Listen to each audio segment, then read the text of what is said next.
In what ways does how the Republic of Texas become the state of Texas affect the quest for independence today? Secretary of State Ford, would you be willing to answer that question?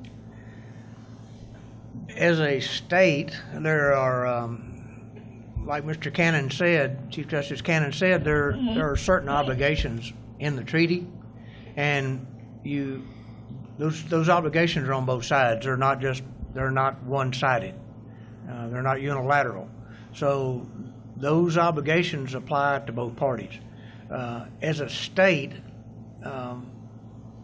Texas, as the Republic of Texas, the United States took the Republic of Texas in as a nation. They didn't take it in as a state. It wasn't part of their original boundary.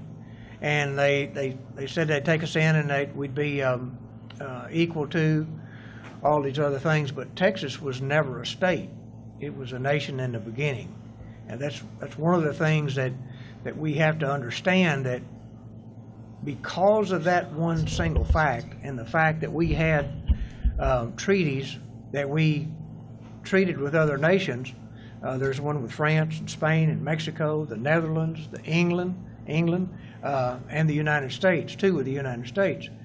Those treaties are binding, like Mr. Cannon said, as high contracting parties can bind those nation states, and we're obligated to live up to those obligations.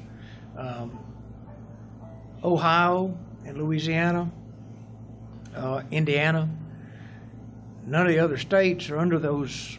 They're not under that treaty, that cover of treaty, like Texas. So there's a big difference in what Texas can do and what other states can do.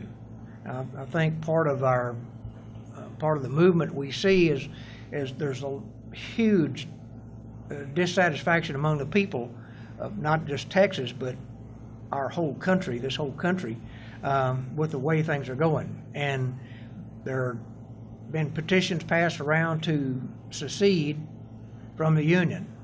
There is a way to do that, and that's really the only way a state can do that, is to come out and be part of, not be part of that union anymore. But Texas is very, very unique in that we have treaties, and those treaties prove that Texas is a nation.